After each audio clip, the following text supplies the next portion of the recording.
ये स्टोरी बहुत ही डिस्टर्बिंग है सुनने में, और आगे मैं आपको रियल वीडियो भी दिखाऊंगा गोप्रो कैमरा की, जब इन लोगों के साथ ये सब हो रहा था, और वो बहुत ही खौफनाक सीन है। 25 फरवरी 2022 को सुबह 5:30 बजे कैरेबियन आइलैंड्स पे 3 बच्चों का बाप क्रिस्टोफर बूथराम अपने घर से निकलता है काम करने के लिए। क्रिस्टोफर पिछले 10 सालों से एक प्रोफेशनल स्कूबा डाइवर था, और इसकी जॉब थी पानी के नीचे इंस्पेक्ट करना, वेल्डिंग करना और चीजों को इधर उधर पहुंचाना। खुशकिस्मती से क्रिस्टोफर को 8 महीने पहले एक ऑयल और गैस कंपनी में जॉब मिल गई थी, जिसका नाम था पेरिया फ्यूल, जो इसके घर से सिर्फ 2 मिनट की ड्राइव पे थी। पेरिया फ्यूल पे क्रिस्टोफर की जॉब थी अंडर वाटर पाइपलाइंस की मेंटेनेंस करना। इन पाइपलाइंस को पेरिया फ्यूल ऑयल को शिप्स में ट्रांसपोर्ट करने के लिए इस्तेमाल करते थे। ये जो पाइपलाइन थी जो पेरिया फ्यूल यूज करता था वो यू शेप्ड की थी। दोनों साइड पर ये वर्टिकल सेक्शंस थे। ये दोनों सेक्शन पानी के बाहर निकले होते हैं। इन दोनों सेक्शंस को मिलाने के लिए 1200 फीट बड़ा पाइप सी बेड पर लगा हुआ था, यानी 2 क्रिकेट ग्राउंड से भी ज्यादा बड़ा पाइप, और ये तकरीबन 60 फीट समंदर की गहराई में था। इनमें से एक वर्टिकल सेक्शन समंदर में काफी दूर होता है, जिधर शिप्स आती हैं और अपना ऑयल डालती हैं। ऑयल फिर यहाँ से नीचे जाता है और इस 1200 फीट लंबी पाइपलाइन से होता हुआ दूसरे वर्टिकल सेक्शन पर पहुंचता है। ये वाला वर्टिकल सेक्शन जमीन के काफी करीब होता है। वहां पर वर्कर्स ऑयल निकालते हैं और जमीन पर उसको प्रोसेस करने के लिए ट्रांसफर कर देते हैं। क्रिस्टोफर वहां पर पहुंचता है तो उसको पता चलता है कि वो और उसके कॉलीग्स ने आज अंडर वाटर पाइपलाइन की मेंटेनेंस के लिए डाइव करना है। लेकिन आज जिस पाइपलाइन की इन्होंने मेंटेनेंस करनी थी वो बड़ी यूनिक थी। इसका नाम था बर्थ नंबर 6। पेरिया फ्यूल की काफी सारी अंडर वाटर पाइपलाइंस थी,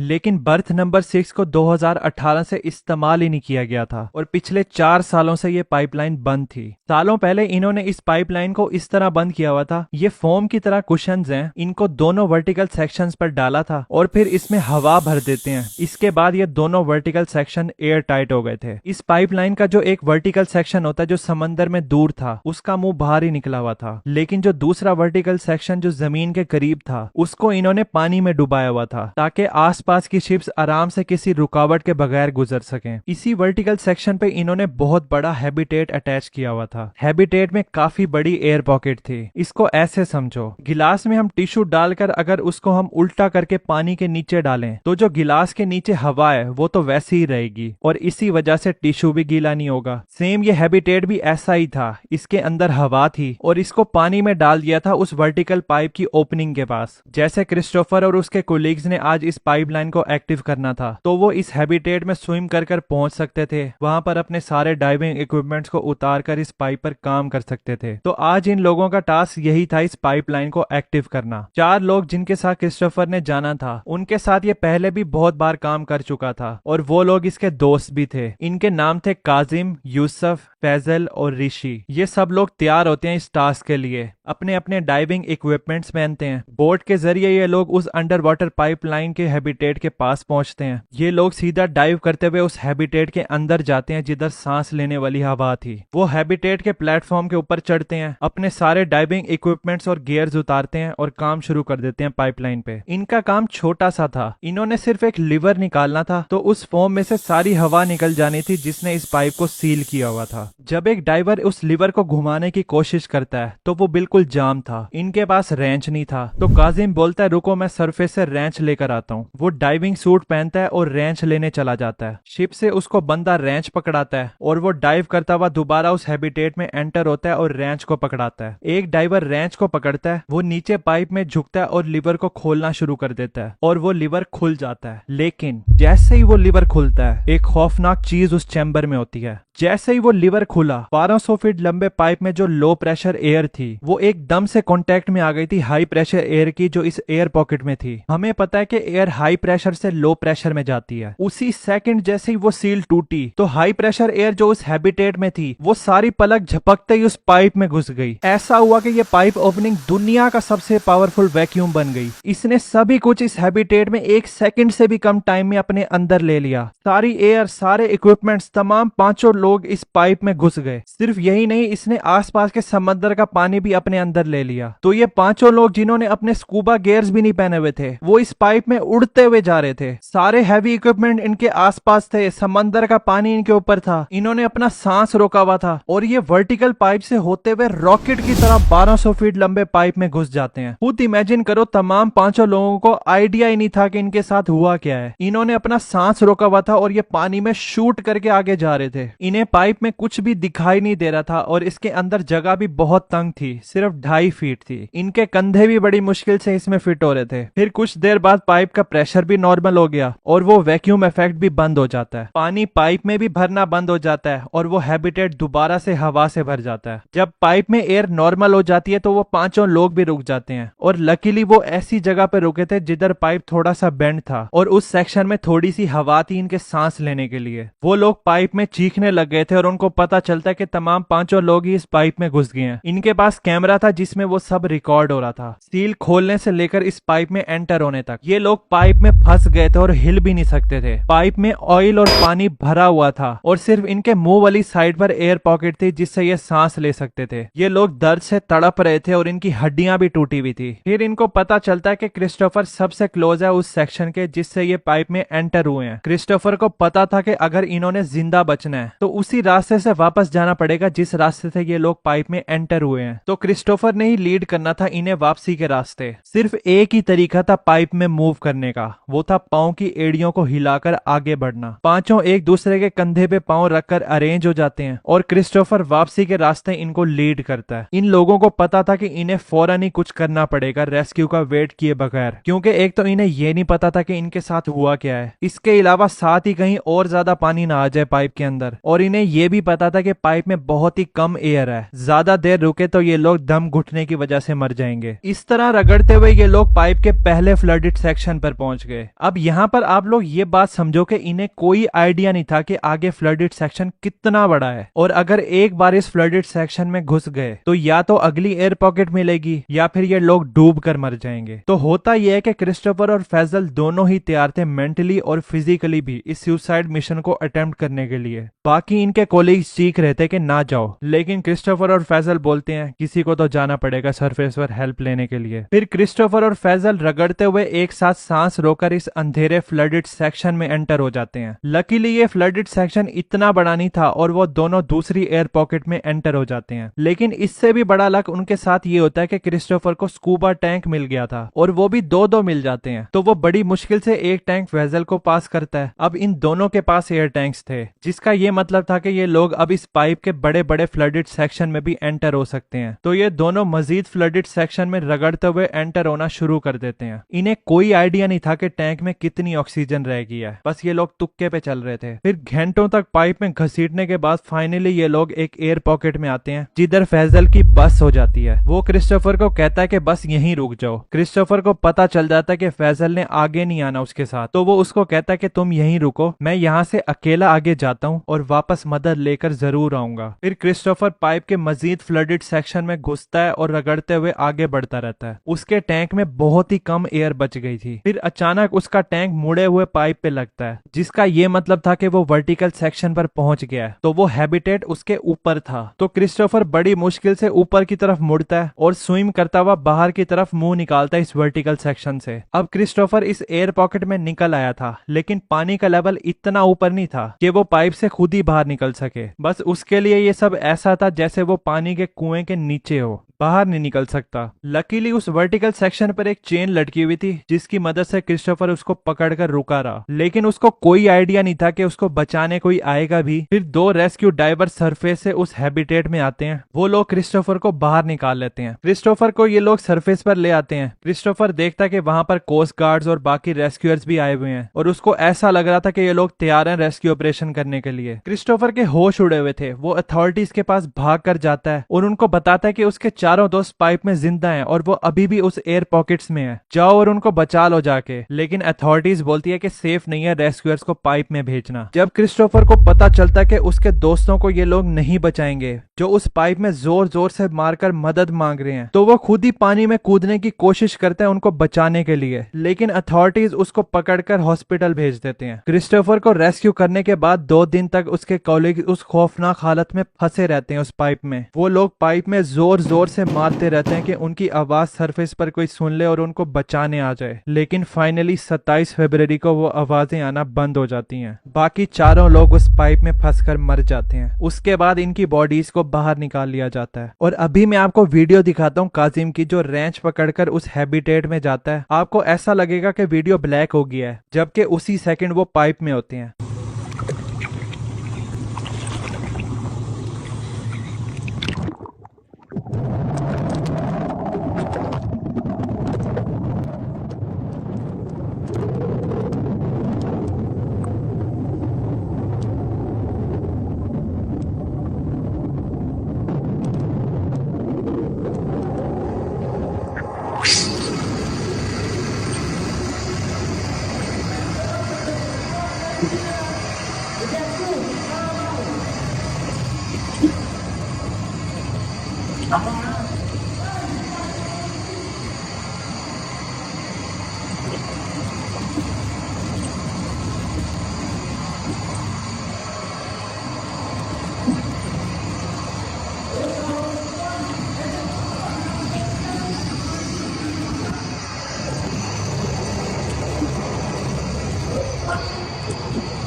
इसके अलावा एक और बंदा था जो रात के टाइम शिप में फंस गया था और तूफान की वजह से उसकी शिप डूब जाती है। वो बंदा डूबी हुई शिप में समंदर के बॉटम में चला जाता है। इसके बाद उस बंदे के साथ क्या हुआ, इसमें मैंने ये वीडियो बनाई है। आपको हाईली रिकमेंड करूंगा कि आप जरूर देखना। मिलते हैं फिर समंदर की गहराइयों में उस बंदे के पास। Thanks for watching.